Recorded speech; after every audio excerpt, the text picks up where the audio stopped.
நமது இரு பிரச்சனைகள் பாவங்களும் பாவமும்.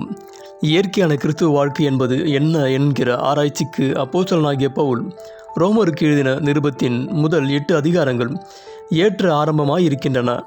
இவ்வேத பாகம் இரு பிரிவுகளாக இருக்கிறது. இவ்விரு பாகங்களின் வேறுபாடுகளை நாம் கவனிக்க வேண்டும்.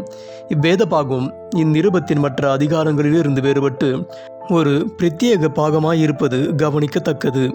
இப்பாகத்தின் முதற் பகுதி அதிகாரம் 1 முதல் அதிகாரம் 5 11ஆம் வசனம் வரை, இரண்டாவது பகுதி அதிகாரம் 5 12ஆம் வசனம் முதல் 8ஆம் அதிகாரம் முடிய. இவ்விரு பகுதியின் வேறுபாட்டுக்கு எடுத்துக்காட்டாக முதற் பிரிவின் விவாதத்தில் பாவங்கள் என்ற பன்மை சொல் முக்கியமாய் உபயோகப்படுத்தப்பட்டிருக்கிறது.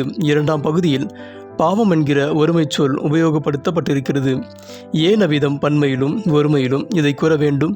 முதற் பகுதியில் நான் தேவனுக்கு முன்பாக செய்த பாவங்கள் எண்ணிறந்தவை என்றும், இரண்டாவது பகுதியில் பாவம் என்கிற ஒரு பிரமாணம் என்னில் கிரியை செய்து கொண்டிருக்கிறது என்றும் வலியுறுத்துகிறது. நான் எத்தனை பாவங்கள் செய்தாலும் அத்தனை பாவங்களையும் நான் செய்ய என்னை தூண்டுகிறது எனக்குள் இருக்கும் பாவப்பிரமாணமே ஆகும். நான் செய்த பாவங்களுக்கு எனக்கு மன்னிப்பு வேண்டும். அதோடு நான் எனக்குள் இருக்கும் பாவ பிரமாணத்திலிருந்து விடுதலை பெறவும் வேண்டும். பாவங்கள் என் வாழ்க்கையை பாதிக்கிறது.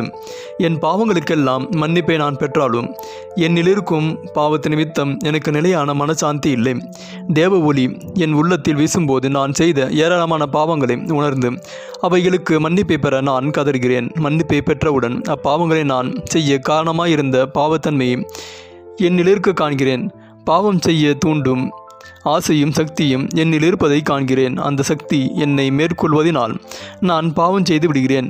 நான் மன்னிப்பை நாடி அதை பெற்றுக்கொண்ட போதிலும் மறுபடியும் அதே பாவச் செயல்களை புரிந்து மறுபடியும் அவைகளுக்கு மன்னிப்பை பெறுகிறேன்.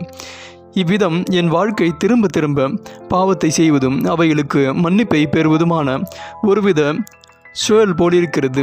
தேவனுடைய மன்னிப்பை நான் பெரும் பாக்கியமாக பெற்றாலும் அதற்கும் மேலான ஒன்று எனக்கு தேவைப்படுகிறது. எனக்கு விடுதலை வேண்டும். அதாவது நான் ஏற்கனவே புரிந்த பாவங்களுக்கு மன்னிப்பு வேண்டும். அதோடு என் பாவ சுபாவத்தினின்று எனக்கு விடுதலை வேண்டும்.